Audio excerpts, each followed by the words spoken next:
Uma boa noite, saúdo a todos com a graça e a paz do nosso Senhor Jesus, aqueles que nos acompanham pelo canal.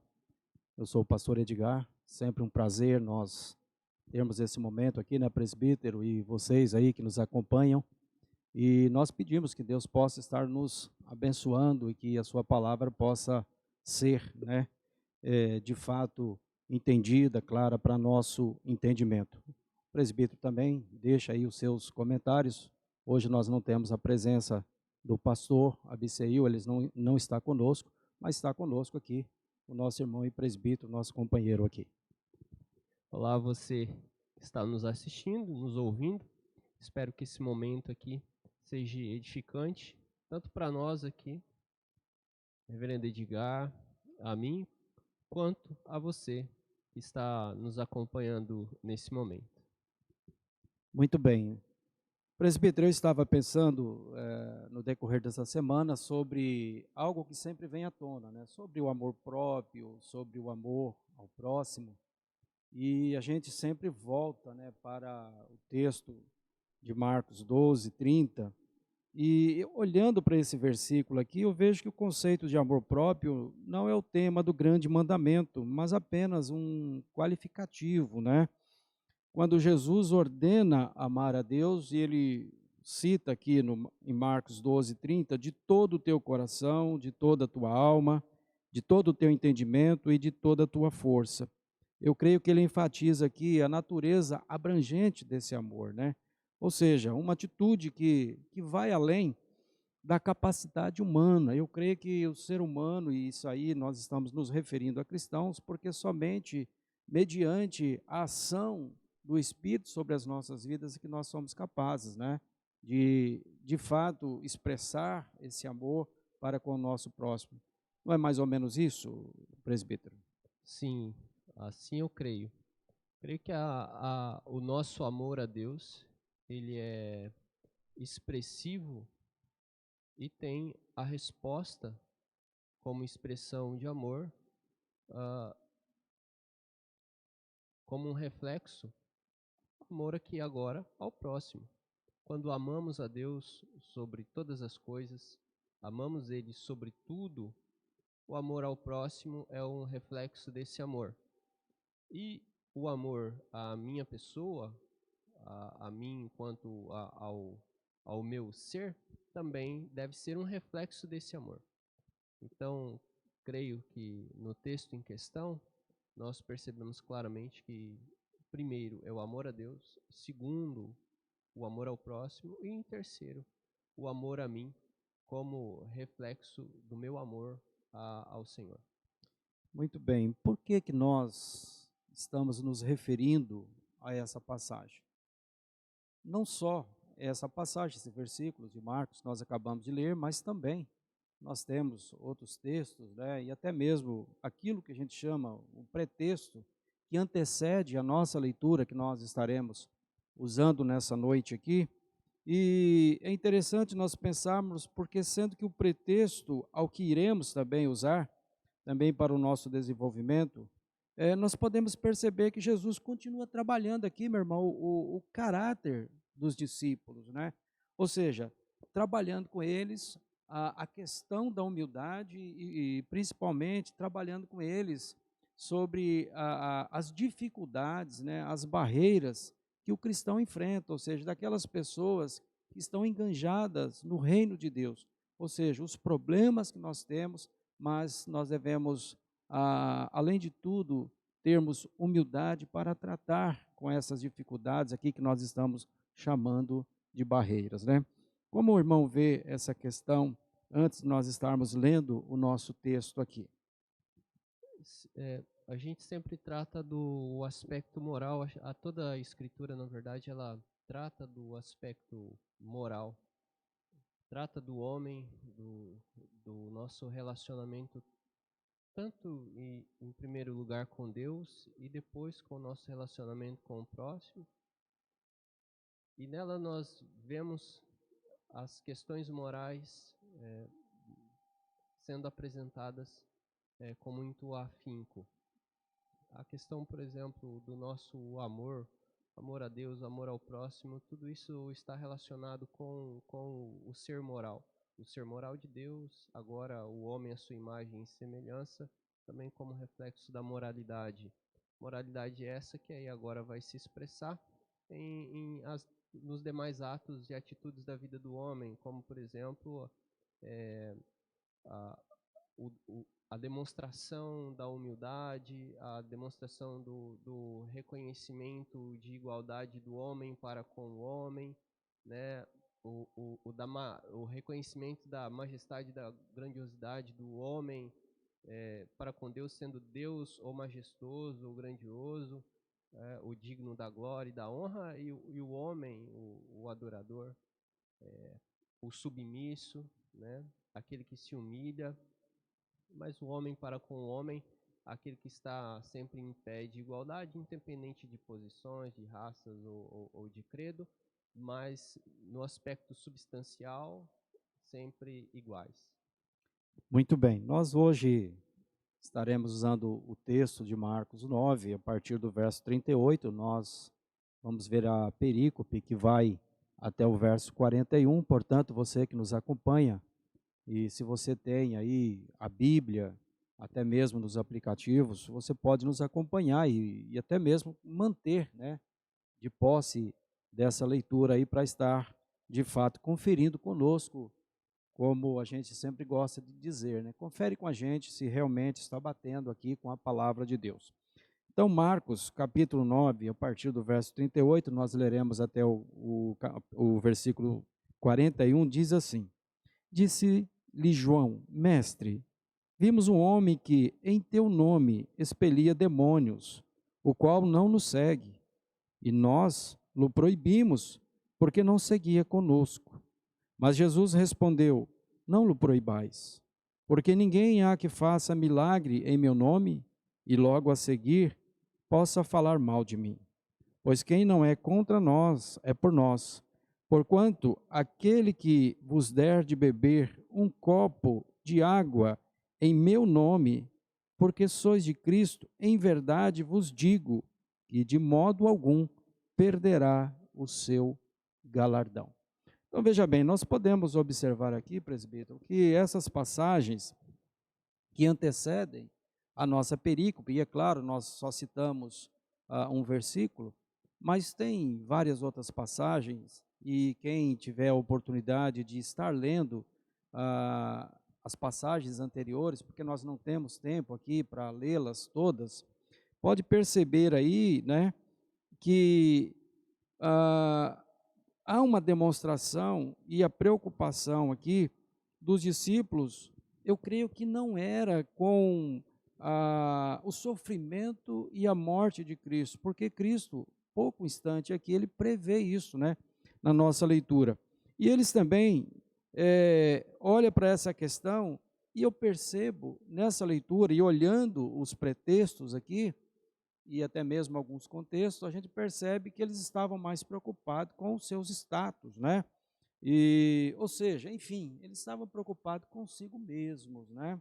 Então a gente pode observar aqui, com essa situação, elas também nos revelam Jesus lhes ensinando que o maior no reino de Deus, e a gente vê sempre as escrituras apoiando sobre isso, na verdade ele é o menor, ou seja, aquele que serve, aquele que de fato está enganjado no sentido de estar servindo a seu próximo, é esse que Jesus fala que de fato é o maior no reino de Deus. Então nós iremos estarmos abordando alguma coisa nesse sentido, e se o presbítero quiser falar algo sobre essa questão de um maior, de um menor, e como se dá essa situação, e nós estaremos discorrendo a seguir aqui, nós estaremos então adentrando o nosso tema, mas se o presbítero quiser ainda tecer algum comentário nesse sentido, pode o fazê-lo. Eu só quero fazer notar que o homem, em seus aspectos de vida, sempre tem, e isso é cultural, a gente pode observar em toda a história da humanidade, ele sempre coloca posições ou cria tipos de posicionamentos, de posições, e aqui A gente pode citar como, por exemplo, níveis hierárquicos e faz a distinção de maiores e menores, às vezes em posições que se ocupam, em trabalhos que se operam, mas esquecem que essas posições criadas ou esses níveis de hierárquicos ou de classes, ou seja lá como a gente queira denominar, na verdade eles são só apenas demarcações e evidências da própria humanidade caída. Porque nisso alguns homens se esquecem que todos são iguais na sua substância, todos são iguais na sua forma, todos são iguais também no seu pecado e podem ser iguais também na glória que é dada por Cristo Jesus. Então, nós vamos tratar desse aspecto de maior ou menor, e esse texto que nós acabamos de ler, mostrando a posição dos discípulos, né, repreendendo o homem, já demonstra, já evidencia esse aspecto do homem, ou aqui também, mais abrangentemente, da humanidade e da natureza caída. Muito bem, o presbítero falou algo que não tem como nós fugirmos, porque isso é fato. Eu diria, infelizmente, dentro das nossas igrejas, né? Aquela questão de maior e menor que sempre se levanta, né? Pessoas que acham que são melhores, até porque, diga-se de passagem, né? O quanto a gente tem visto isso e a gente percebe, né, presbítero, que isso não mudou, não mudou.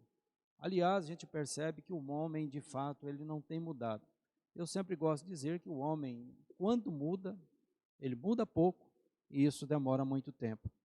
Enfim, então nós vamos tratar, e foi até bom o presbítero citar sobre essa questão do maior, do menor, porque o nosso tema, ele vai tratar da questão quem pensa ser o melhor. Talvez nós, de uma forma desapercebidos, né, nós nem paramos para pensar sobre isso. Mas a verdade é que quase sempre, praticamente todo mundo, de fato, tem isso dentro de si, na sua própria natureza, né? Sempre achar que é melhor, sempre achar que é o maior, e daí por diante. Mas a ideia é que nós precisamos, principalmente, e aqui nós estamos tratando como cristãos, nós precisamos fazermos, né, uma autoanálise, né?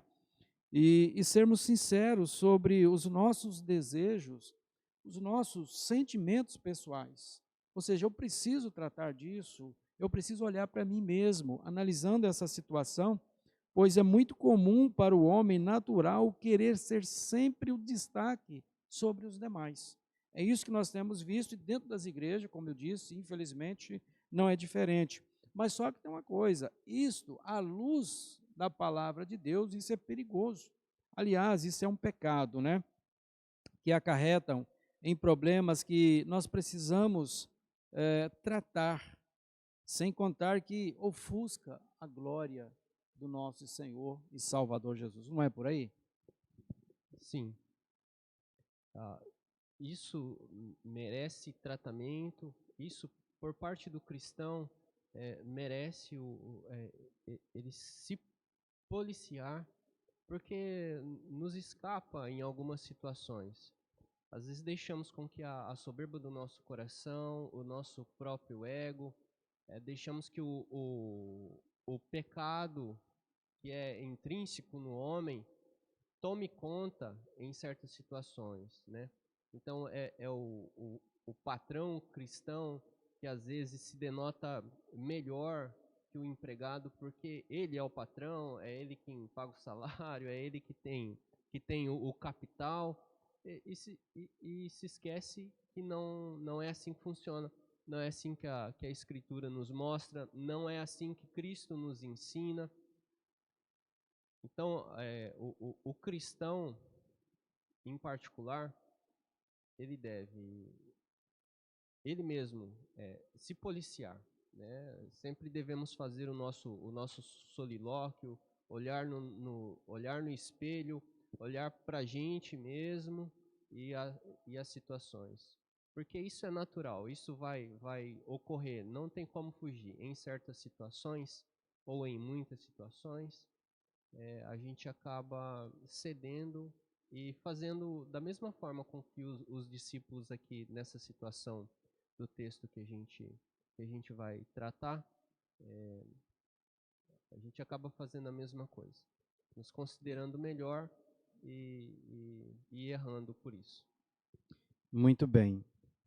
Como eu falei para aqueles que nos acompanham, nós estaremos tratando, e o nosso tema tem por objetivo abranger não somente, né, a nossa perícope, mas uma ideia que irá moldurar, né, todo o quadro em sua importância periférica também. O que eu estou querendo dizer? Nós estamos pegando o contexto, né, também, trazendo para nós, porque se nós formos analisar, principalmente o capítulo 9 de Marcos, nós vamos observar alguns problemas, né, que acarreta, e o nosso texto vem aqui trabalhar essa questão mais objetiva, né?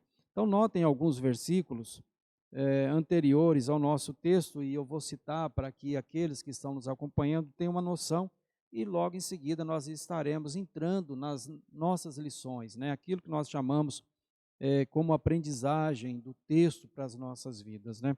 Quando nós olhamos para o verso 33 e 34, que são antecedentes à nossa perícope, diz assim: tendo eles partido para Cafarnaum, estando ele em casa, interrogou os discípulos: de que é que discorreis pelo caminho?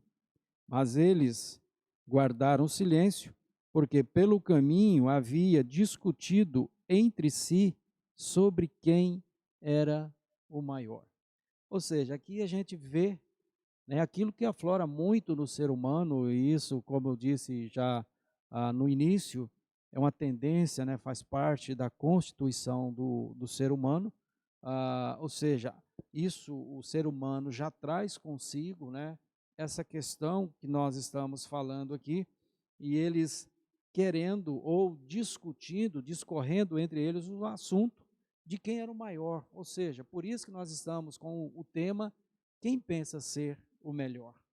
Ou seja, o homem está praticamente em todos os instantes com, vamos dizer assim, com um espírito, né, de competição, ou seja, sempre querendo ser o melhor, sempre querendo ser o bom, né, como a gente gosta de usar na linguagem aí fora, né? E isto a gente tem que tirar lições para as nossas vidas. Ou seja, nós simplesmente não podemos observar algumas passagens, porque as passagens elas têm ponto, né, elas trazem pontos negativos nos quais nós podemos aprender e tirar até mesmo de questões negativas algo positivo para nós sermos ensinados, né, através da palavra do nosso Deus. Então, portanto, nós vamos passar aqui ao nosso primeiro, a nossa primeira lição, que diz assim: quem pensa ser o melhor achará que tem o direito de sair repreendendo os demais. Já prestou atenção sobre isso, presbítero? E eu vou até citar o nosso versículo de número 38, que vem de encontro a isso que a nossa lição nos traz. Disse-lhe João: mestre, vimos um homem que em teu nome expelia demônios, o qual não nos segue, e nós lo proibimos, porque não seguia conosco. A questão aqui, presbítero, que eu vou mencionar é quantos ainda cativam essa mentalidade nos nossos dias atuais. Outra coisa, muitos permanecem com esse mesmo raciocínio. E principalmente, e a gente está sempre fazendo questão de nos referir, porque nós estamos falando de uma comunidade, por exemplo, da nossa comunidade, como tantas outras, não só a nossa denominação, mas como tantas outras espalhadas, né, pelo esse Brasil afora, não somente pelo Brasil, enfim, pelo mundo afora, né? Então a gente olha essas questões aqui e eu vejo algo muito interessante. Ou é dos nossos, ou não tem valor. Ou seja, para muitas pessoas, ainda permanece esse sentimento aqui, né? Eles viram aqui e não gostaram, pois esse homem não era um dos nossos. Veja bem que ele cita de uma forma muito clara sobre isso, e a questão, eu creio que não era se ele de fato era de Jesus. Para João aqui o problema é que esse homem não fazia parte do grupo deles. Assim, muitas vezes nós agimos. Ou seja, é da nossa denominação? Não é, então para nós não serve. Olha, é do nosso grupo? É do nosso meio? Não, não é. Então, a gente tem a tendência de desvalorizar. É o que nós estamos captando, pelo menos que eu percebi nesse texto. O que o senhor pensa sobre isso, presbítero? Não, correto, reverendo. O texto é claro em notar a ação dos discípulos em repreender aquele homem, e a justificativa para a repreensão era justamente o fato daquele homem não estar no grupo, né? Quando os discípulos falam repreendemos porque ele não nos segue, é, não segue o grupo, né? Que não seguia Cristo, porque ele expelia os demônios, repreendia os demônios no nome de Cristo. Mas o fato da repreensão por parte dos discípulos é porque ele não fazia parte daquele grupo que, naquele momento, estava seguindo Cristo. Então, para onde Cristo ia, para as cidades onde Cristo fazia suas incursões, ele não estava naquele grupo. Mas aquele homem tinha pelo menos aqui, embora o texto não fale, mas considerando que ele estava repreendendo os demônios em nome de Cristo, então aquele homem tinha, vou abranger aqui e sair um pouco fora, é fala minha, mas ele tinha talvez os mesmos princípios de Cristo e do grupo que estava seguindo Cristo. Então, o fato daquele homem não estar naquele grupo determinado, isso não invalida a propriedade ou a autoridade dele de expelir os demônios e, no caso, fazer parte do grupo de Cristo. A visão dos discípulos aqui em relação ao reino de Deus, abrindo um pouco mais o leque, a visão deles com relação ao reino de Deus era muito pequena, considerando que se alguém não estivesse naquele grupo, seguindo aquele grupo, ele não tem a propriedade ou a autoridade daqueles que fazem parte do reino de Deus. É o reino de Deus quem está no meu grupo, quem não está, não é. É uma visão um pouco pequena, ou naquele momento, um conhecimento muito pequeno do que é o reino de Deus, e nas sequências da história, creio que Cristo vai mostrando e abrindo os olhos daqueles discípulos, daqueles seguidores, vão se abrindo para entender o que realmente era o reino, e que essa questão em especial da consideração de ser o melhor por fazer parte daquele grupo, que é pequeno, é apenas uma pequena porcentagem, um fragmento de um todo, estava equivocado.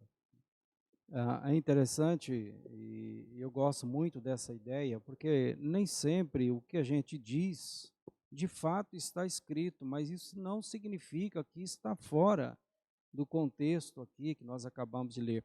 Eu vejo aqui, e eu acho interessante notar que os discípulos, eles viram um desconhecido realizando algo que eles não conseguiram fazer há algum tempo atrás, né? Ou seja, que eles haviam falhado, e eles ficaram, creio, e dá para entender, fazendo a leitura da perícope que nós fizemos aqui, que eles provavelmente ficaram irritados, né? Ficaram bravos, né? E eles proíbem o homem de expelir demônios, porque eles ficaram irritados com esse desconhecido. Quem é este homem? Ou seja, aquela ideia, está pensando o quê? Quem é você? Né? Muitas vezes é assim que a gente faz, né? Nem é dos nossos. Pense como deve ter ficado, né, presbítero, o ego deles. Não dá para aceitar, porque muitas vezes a gente não vê com bons olhos a pessoa que está fazendo o bem ou que está sendo bem-sucedido, embora seja redundância, mas muitas vezes nós temos inveja, né? O ego fere o nosso ego. Essa é uma grande verdade, né? Então foi um golpe duro aí demais para eles aceitar, ou eles se sentiram desmoralizados. Isso nos dá a entender que o status e os privilégios que eles tanto anseiam ainda é o foco aqui do ensino, né? Ou seja, eles ainda estão preocupados, porque é uma perícope antes a gente vê sobre a questão, discorrendo entre eles quem era o maior, a gente observa que o pior ainda, esse desconhecido faz o que os de dentro do grupo, como o presbítero estava citando, não conseguiram fazer, e isso prova que tem outros capacitados. Não é só eu, gente. Não é só o presbítero. Tem pessoas que são também bênçãos, né? Na vida das pessoas, são instrumentos nas mãos de Deus, né? E nós não somos os únicos, né? E ainda, onde fracassaram, o desconhecido teve sucesso.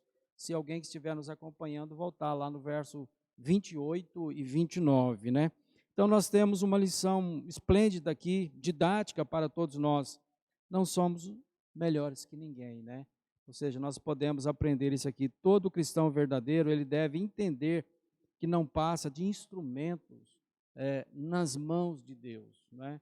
Nós devemos agradecer, glorificar ao nosso Deus pela vida dos demais que estão fazendo o mesmo trabalho que nós estamos fazendo, né? E eu ainda cito Filipenses 2, verso 14 e 15, que diz: fazei tudo sem murmurações, nem contendas, para que vos torneis irrepreensíveis e sinceros, filhos de Deus, inculpáveis, no meio de uma geração pervertida e corrupta, na qual resplandeceis como luzeiros no mundo. Ou seja, nós devemos tomar muito cuidado, né? Eu digo que o orgulho, ele isola, né? A pessoa se sente e se acha tão boa que ninguém é tão boa quanto ela, né? Mas isso não é um sentimento cristão, né? Então, finalizando aqui a nossa primeira parte, nós podemos entender sobre essa questão aqui, né?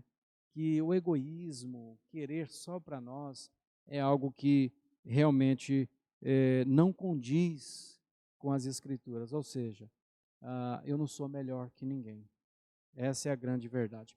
Mas, presbítero, em segundo lugar, quem pensa ser o melhor acabará sendo repreendido. Veja bem, eles repreenderam um homem, Jesus chama-lhes a atenção, porque eles acharam, e assim nós comentamos aqui, que eles eram os melhores, e acabou repreendendo aquele homem, porque aquele homem não fazia parte do grupo deles. Agora, quem são repreendidos são eles, e o texto é muito claro. Quem pensa ser o melhor acabará sendo repreendido. Olha o verso 39 que diz: mas Jesus respondeu: não lhe proibais, porque ninguém há que faça milagre em meu nome e logo a seguir possa falar mal de mim, pois quem não é contra nós é por nós. Olha a palavra que Jesus fala aqui. Jesus traz a ideia, né, muito bacana, e aquilo que nós pregamos, aquilo que nós defendemos, né? Olha, quem não é contra nós, ele é por nós. Né? E é interessante, não existe homem perfeito. Essa é uma grande verdade, né? Não existe homem perfeito. E isso é um fato, né? Então Jesus deu uma ordem. Se o homem estava usando o nome de Cristo com sincero esforço em ajudar os outros, não deveria ser, né, impedido. Ou seja, o que nós podemos entender aqui, presbítero? Que há necessidade de um espírito de tolerância, né, que deve caracterizar o povo de Deus, não é mais ou menos por aí?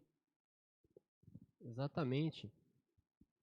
Ah, normalmente, quando nós conseguimos executar uma tarefa melhor, com mais aprimoramento, uma tarefa com mais esmero do que um outro alguém, nós podemos incursar no erro de achar de que, pelo fato de conseguirmos realizar uma tarefa melhor, nos consideramos melhor. Mas não é a realização da tarefa que nos nos dignifica ou nos qualifica como melhores ou menores.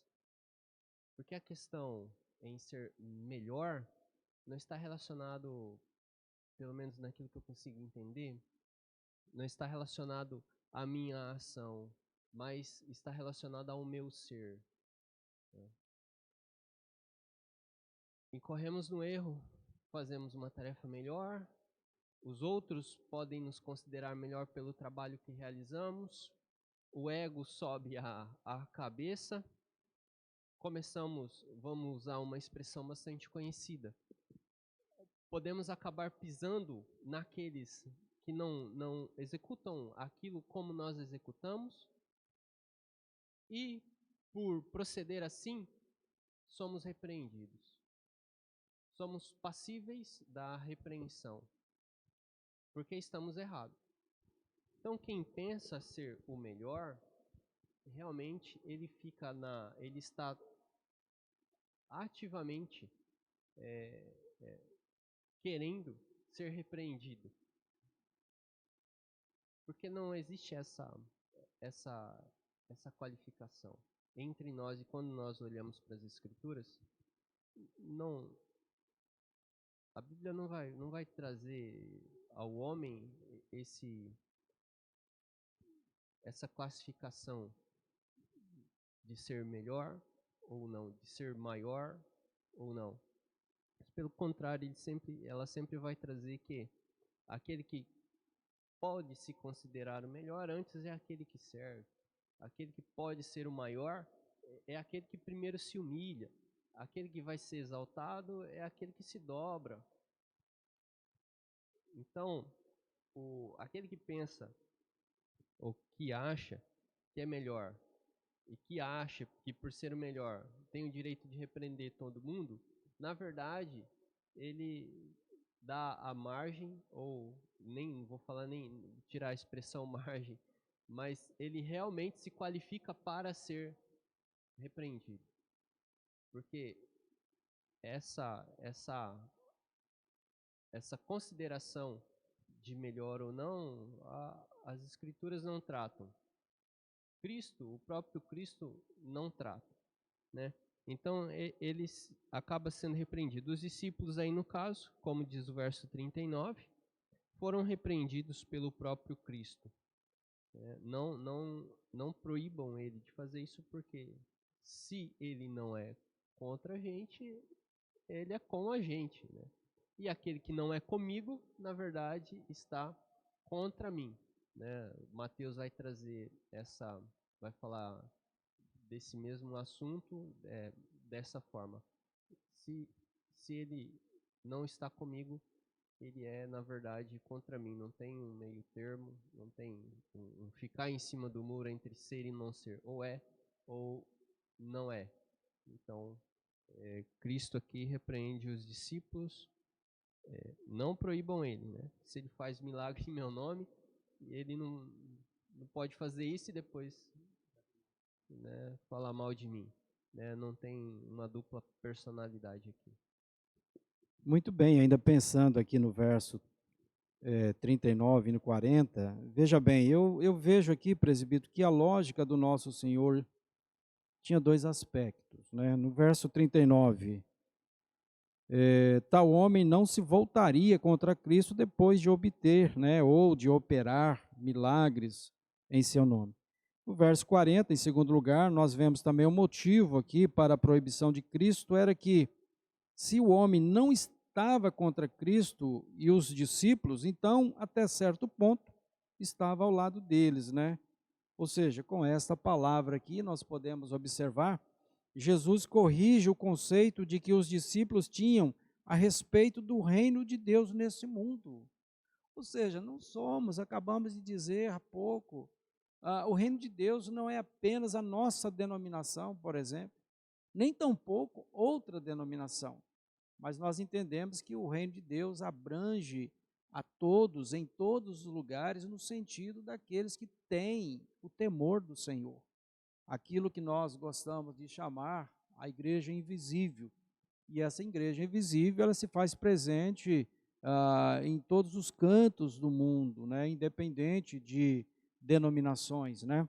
E eu vejo aqui, presbítero, que em relação a essa situação aqui, não resulta aqui o ideal de uma igreja de todo mundo que acolhe tudo que é tipo de coisa. Não, não é isso. Nós também não estamos aqui querendo dizer que pode vir qualquer coisa e tudo faz parte e que isto é a igreja do nosso Senhor Jesus. Não, a gente também tem que tomar o cuidado. Nós não estamos aqui abrangendo nesse sentido. Nós estamos falando de pessoas tementes a Deus, de cristãos verdadeiros, independentemente da denominação. O caráter que nós estamos tratando aqui é de um cristão, e independente da sua igreja, né, da sua denominação, isso não importa, se de fato ele é um verdadeiro cristão. E o irmão, o presbítero, abordou Mateus 12, 30, que Jesus diz assim: quem não é por mim é contra mim, e quem comigo não ajunta, espalha. Ou seja, desta maneira ele chama a decisão aos que estão próximos, porém, os que estão de longe, ele incentiva, né? Ou seja, de uma forma bem clara, Jesus mostra que aqueles que foram regenerados, como nós estávamos falando aqui, pelo Espírito Santo, tiveram seus corações transformados, né? Receberam o dom da fé, eles creem, eles temem a esse Deus maravilhoso que nós pregamos, né? E esses jamais se tornarão contra Jesus. Essa é a grande ideia, ou seja, ao expulsar demônios aqui, no nome de Jesus, esse homem estava mostrando a sua aliança com Jesus. Ou seja, se nós observarmos aqui, presbítero, o contexto são importantes, porque aqui há uma diferença para nós entendermos quando nós olhamos para Marcos e quando nós olhamos para Mateus, né? Nós podemos observar que em Marcos Jesus está falando de cristãos, né? De pessoas que verdadeiramente o seguem, enquanto Mateus, o contexto aqui é de oposição, ou seja, como o presbítero citou, né? Não existe campo neutro, ou seja, a ideia aqui, aí Jesus deixa muito claro, né? Quem não é por nós é contra nós, ou seja, quem comigo, Jesus citando, não ajunta, separa. Então a gente precisa fazer também essa distinção, nós devemos termos esse cuidado de estarmos aplicando a palavra de Deus e, de uma certa forma, esclarecendo, né, os pormenores, porque senão nós também poderíamos dar a margem para que houvesse uma interpretação de modo equivocada, e não é isso que nós estamos querendo passar para aqueles que nos acompanham. Muito pelo contrário, né, o cuidado, o zelo que nós temos para com a palavra do nosso Deus, nós temos que prestarmos atenção exatamente nisso aqui, né? A ideia de pessoas, quando a palavra se dirige como cristãos, como servos de Deus, e quando nós olhamos para pessoas, né, que de fato não são cristãs, né? Existe até uma passagem, e a gente sempre está citando, na qual no último dia se apresentarão, né, todos vão comparecer diante de Cristo, e muitos naquele dia dirão, né, Senhor, Senhor, nós fizemos, nós expelimos, né, nós fizemos grandes sinais, e Jesus vai lhes dizer, olha, não vos conheço. Então aqui fica um cuidado para nós, né? A ideia que precisa ficar na nossa mente, de fato somos ou não somos seguidores de Cristo? Ou somos ou não somos cristãos? Porque muitas vezes as pessoas têm essa ideia equivocada, né? Por exemplo, acha que ir à igreja, acha que falar alguma coisa, citar algum versículo, já o habilita a ser um cristão. E não é bem por aí, né? A pessoa de fato tem que estar arraigada em Jesus. A pessoa de fato tem que crer em Cristo, né? Então nós podemos observar sobre essa questão, não sei se o presbítero quer falar mais alguma coisa sobre essa questão aqui que nós estamos tratando, a respeito que quem pensa ser o melhor acabará sendo repreendido, para nós darmos a entrada ao nosso terceiro ponto e assim estar finalizando o nosso trabalho. Se o presbítero quiser fazer algum comentário, está aí a oportunidade por mão. Só para deixar bem enfatizado que o cristão deve sempre tomar o cuidado de olhar as Escrituras e o modelo de Cristo com relação a esse assunto, né, e considerar Cristo em sua humilhação, sendo Ele o maior, o próprio Deus se fez servo e, fazendo-se servo, foi humilhado, né, se ofereceu em sacrifício. Então, nem o próprio Cristo e a pessoa do próprio Deus, sendo grande, o Criador de todas as coisas, deixou de observar aquilo que ele próprio é, né? Deus é grande, é poderoso, é soberano, mas ele também é um Deus de humildade. Ele é humilde nesse sentido, de não se ensoberbecer. Deus não se ensoberbece, Deus não tem o ego aflorado como o nosso. Pelo contrário, é um Deus que realizou até mesmo sacrifícios.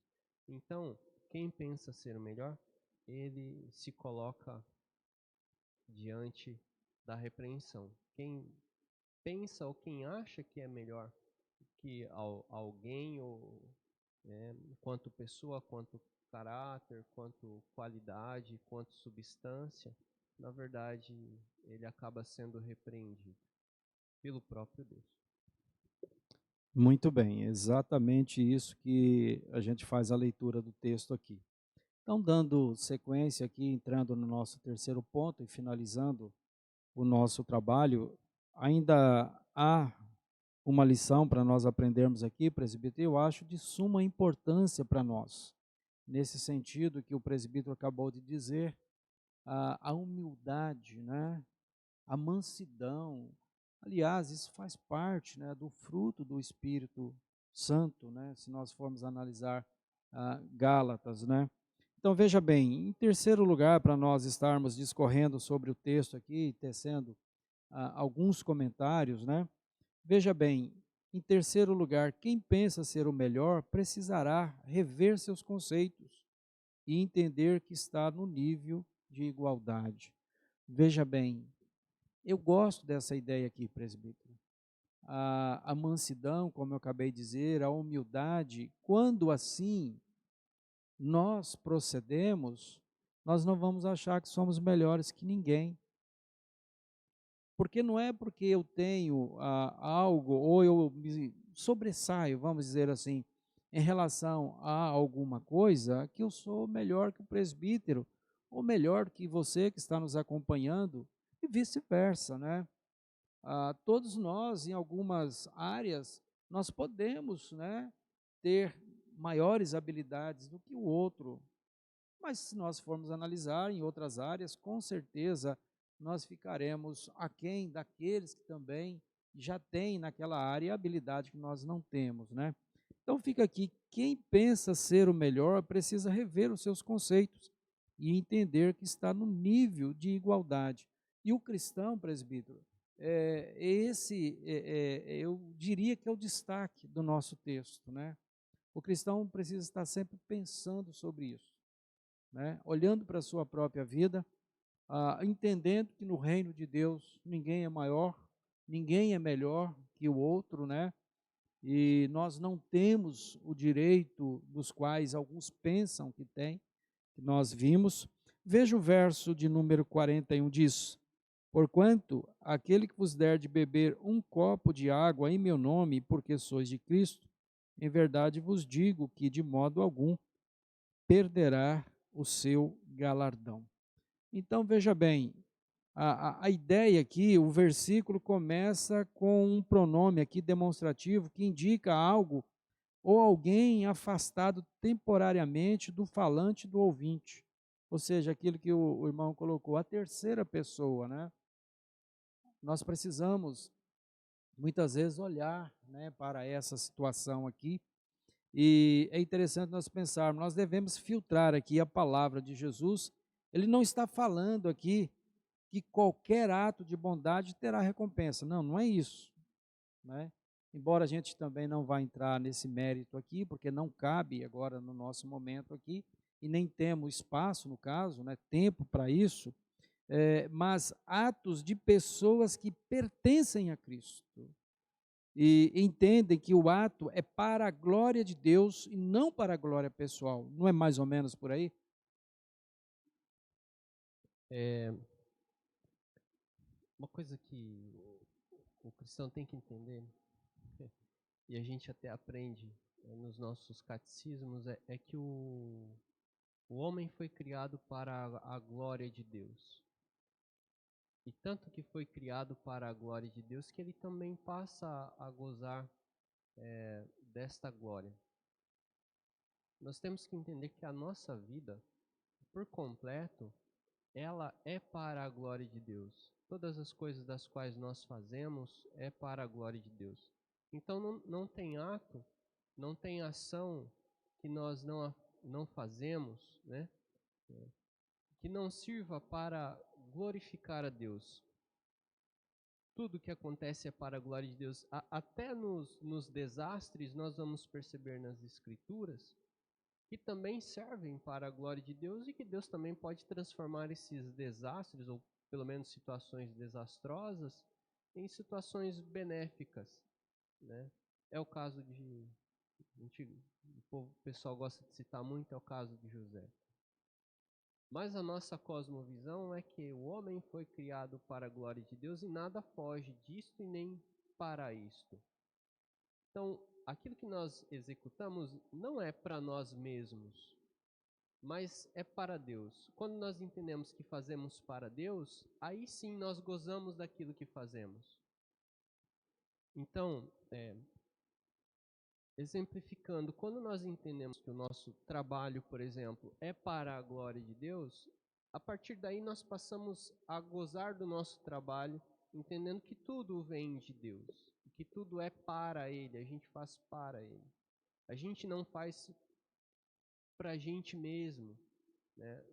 A gente não pode fazer as coisas pensando na nossa, com o fim ou objetivo de nos tornarmos grandes nesse sentido de altos reconhecimentos ou de ser considerado o melhor. Não fazemos para ser o melhor, mas a gente faz o melhor, né, para Deus e não para a gente mesmo. Então, o nosso amor a Deus, o entendimento que tudo é para Deus, a gente passa então a gozar das benécias desse entendimento, das benécias dessas ações das quais nós fazemos. Então, quem pensa ser o melhor precisa rever os seus conceitos e entender que está no nível de igualdade. Esse é um ponto do nosso tema. Precisamos olhar para nós mesmos, fazer o nosso solilóquio, olhar no espelho e realmente rever se tudo aquilo que temos executado, desde as coisas mais simples, que parecem ser as mais simples, como por exemplo um copo de água, alguma coisa que a gente vamos considerar que encontramos de graça, mas que tem grande valia para a gente. Fica um pouquinho, um tempo sem beber água e concede para você ver como um copo de água tem grande valor. Nós fazemos tudo isso para o próprio Deus, então passamos a gozar disso. Eu creio que quem busca estas coisas, o contrário daquilo que nós estamos tratando aqui, são os ímpios. Os ímpios buscam a sua própria grandeza, os ímpios, né, aquele que não tem o temor do Senhor, busca as coisas para ele mesmo, para a glória dele mesmo, as conquistas para ele mesmo. Mas o cristão não busca essas conquistas para ele mesmo. A gente crê que ao passo que a gente vai fazendo, ou vivendo, vai trabalhando e fazendo para Deus, para a glória do próprio Pai, o Pai, à medida da sua graça, vai nos beneficiando desse trabalho, nos beneficiando desse empenho, vai dando para a gente o gozo do trabalho das nossas mãos. Então, precisamos realmente rever esse nosso conceito. O conceito das nossas posições, por exemplo, encontramos isso dentro da própria igreja, encontramos mais também e mais fora da igreja a questão da hierarquização, das posições, dos graus, e pensar que isso torna a gente melhor ou faz da gente melhor que o outro ou melhor que alguém. Não. Não é porque eu tenho um cargo exerço o presbiterato que eu sou melhor que o meu irmão que não exerce o presbiterato. Não é porque eu tenho a posição de pastor ou de presidente de alguma coisa que eu vou me considerar melhor que alguém. Pelo contrário, a posição da qual nós ocupamos, ela deve servir para servir o nosso próximo e não servir a nós mesmos, né? Então a gente tem uma inversão, uma troca da busca da glória nossa para a busca da glória de Deus, né? Esse foi o exemplo que Cristo mostra para a gente, da servidão, da humildade, da mansidão.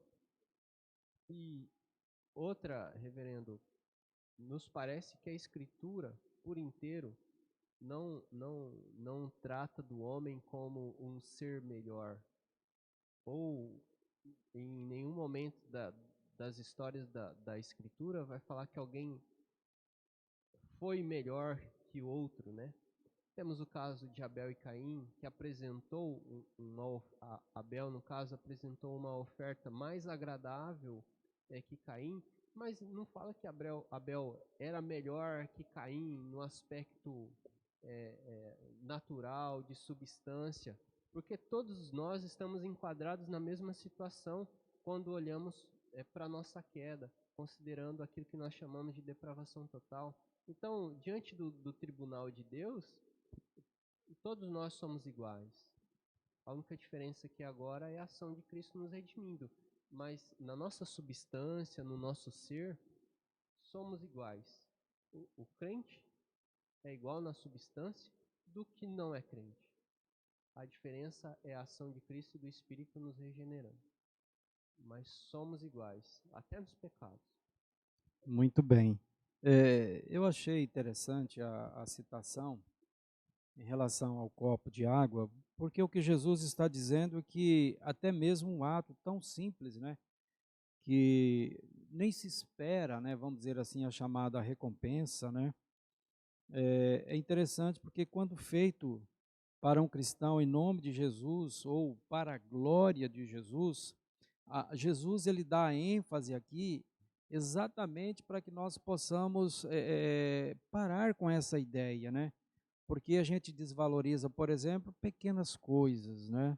A gente quer dar atenção, né? A gente quer colocar no pedestal as grandes coisas, né? Até mesmo quando a gente olha para a ação de Deus nas nossas vidas. Eu gosto muito quando a palavra de Deus descreve que nós não sabemos nem orar. E por mais eloquente que seja a pessoa, essa é uma grande verdade, presbítero. Por quê? Se a gente observar, eu já até citei isso aqui na nossa igreja, como que as pessoas oram? Se nós formos analisar, olhando para a gente mesmo, né, como que as pessoas oram? Elas pedem para isso, para aquilo, mas ela nem sabe dos detalhes, né, nos quais Deus precisa operar para nos sustentar, né, em vida, e que muitos não têm nem conhecimento da nossa constituição, né, do nosso organismo, e dificilmente alguém pede pelo, eu vou dar um exemplo, pode parecer banal, mas dificilmente alguém que não tenha, né, é evidente, um problema vai pedir pelo seu fígado, né, pelo seu coração. As pessoas não fazem isso, mas Deus sustenta até nesse sentido aqui, ou seja, enfim, ele se preocupa com o todo. E quando Jesus fala na questão de um copo d'água, mais uma vez traz aquela ideia de humildade, ou seja, tudo que façais, façam para a glória de Deus, né? Então, o cristão verdadeiro, ele precisa aprender que existem inúmeros outros servos e tão importante como qualquer um de nós. É aquilo que o presbítero estava dizendo. Tão importante como qualquer um de nós. Eu não tenho dúvida sobre isso, embora desconhecidos, sejam instrumento nas mãos de Deus. É isso que nós precisamos entender. Eu não sou melhor, eu faço parte de uma engrenagem. Ou seja, eu estou inserido no reino de Deus. Todos nós temos a nossa, vamos dizer assim, a nossa utilidade, né? Então Jesus chama a atenção deles, eles precisam entender que quem pertence a Jesus precisa ser cuidadoso nas demarcações. Ou seja, não é a ideia de que você para lá, eu para cá. A nossa igreja, a nossa denominação, para cá, vocês são os demais. Não, não é isso que Jesus está tratando aqui com os discípulos, né? A gente precisa entender, pois assim, e isso é verdade, assim, isso também nós não podemos omitir, né? Assim, inimigos, mas há também pessoas que estão com eles, né? Mas não fazem parte do mesmo grupo, mas tão importante como eles. Então, concluindo aqui, presbítero, nós estamos chegando ao nosso final. Não existe uma só denominação ou um só pregador que tenha tudo certo, né? Pelo menos que nós podemos aprender aqui. Não existe uma só igreja, né? Local que deva ser a melhor para todos. É o que eu estou entendendo e pelo menos estou procurando passar para os que estão nos acompanhando. Mas, assim, características fundamentais, né? Fundamentais, essenciais, que as igrejas precisam ter para serem bíblicas, né? E saudáveis. Diga-se de passagem, nós tratamos na semana passada. Mas essas características podem ser manifestadas de formas diferentes. Mas isso não nos fazem melhores e nem piores, né? Então, nós precisamos ser um instrumento para o qual Deus nos chamou para ser. Essa que é a realidade. Não podemos criar barreiras e separações só porque outras pessoas expressam, né, verdades de Deus de outras formas, né? Desde que eles sejam verdadeiros bíblicos, né? E pegando João que cita, né, que proibiu o chamado aqui, pelo menos biblicamente desconhecido, proibindo ele de atuar, João ele aprende a lição, assim como ele aprendeu, nós também, presbítero, precisamos aprender a amar os nossos irmãos em Cristo. Se nós formos analisar a primeira carta de João, no seu capítulo 3, do verso 10 a 23, vai falar sobre isso. Então, como colaboradores do reino de Deus, eu tenho a minha importância, você tem a tua importância, você que nos acompanha tem a sua importância. Enfim, todos nós somos úteis para o reino de Deus. Ninguém é melhor que ninguém à luz da palavra que nós acabamos de discorrer. Nós temos apenas, presbítero, 4 minutos para encerrar. Então, se o irmão quiser deixar só uma consideração e em seguida estar orando, mais uma vez nós vamos estar orando por aqueles que nos acompanham, pelas famílias, né? Daqueles que nos acompanham, pelas nossas famílias aqui da nossa igreja, da nossa comunidade local aqui em Juara. O irmão tem a palavra. Só quero considerar que é necessário derramar a nossa própria vida diante do Senhor, uma vida de oração, de dedicação às Escrituras, buscar amar o Senhor com toda a nossa força, com todo o nosso entendimento. E creio que desta forma, essa nossa busca, a nossa vigilância também, dirigidos pelo Espírito Santo contra o pecado, mesmo sendo homens regenerados por Cristo, em regeneração, sendo justificados, ainda há sobras do pecado. Então nós devemos constantemente, pelo Espírito de Deus, vigiar a nós mesmos para que não caiamos neste erro de nos considerarmos melhor ou por causa do grupo em qual nós estamos inseridos, ou da posição pela qual nós ocupamos, ou pelo trabalho do qual nos realizamos, né? Essa, esse policiamento, né, essa vigilância, devemos fazer, e a nossa busca por amar a Deus, creio que é a melhor forma, é o caminho que devemos seguir para que a gente não incorra nesse erro, mesmo erro que os discípulos nesse momento cometeram.